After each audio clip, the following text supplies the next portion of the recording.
My name is Jack Davis. I'm the design director at 745 Studios. From the beginning of development, story has been very important to us in the game. We wanted to make much more than a performance game. We wanted to establish a world and a brand that people could get immersed in and learn its history and its characters, and after playing the game, want to learn much more about the world. The story is very important as you're playing through the game, as you're playing through the adventure mode, which is called Unite the Clans.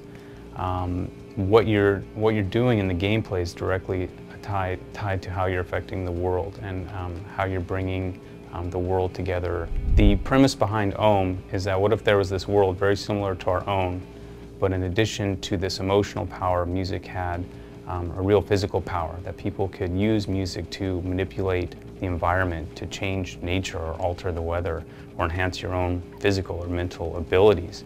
And then what would that have done to shape that world, its history, and its people?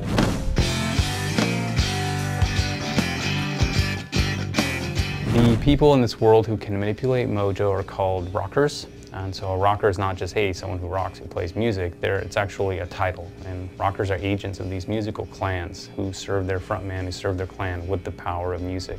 The headliner is an unquestionable ruler. It's kind of basically a monarchy. And the headliner gets his power through these relics called the divine instruments, which according to the legends are tied back into the creation of the world itself, that these deities, these musical deities created the world with these instruments and handed them down. Eventually, the headliner's power grew very oppressive, and several of the rocker clans just outright rebelled against him and said, hey, we're not going to follow you anymore. And in response, the headliner issued this edict of silence, which banned the rebellious clans from playing within the city. So it's kind of like making live performances illegal. And so, this didn't cause the clans to stop playing, but rather they established these secret underground venues.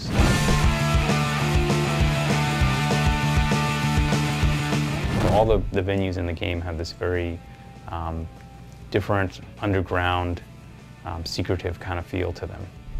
At the start of the game, a new headliner, Martin Rothschild, has just taken the reins of power. And he is even, he's even more oppressive and more dangerous than any headliner that's come before him. And the world is in the worst state of chaos and disharmony than it's ever been in. The rebel clans have risen up against him. They've been banned from playing in the city. It seems like just everything's gonna break out into all-out chaos. And as the player, your quest is to step in and help unite the people of the world, the rebellious clans, and see what can be done about this headliner if he can be stopped.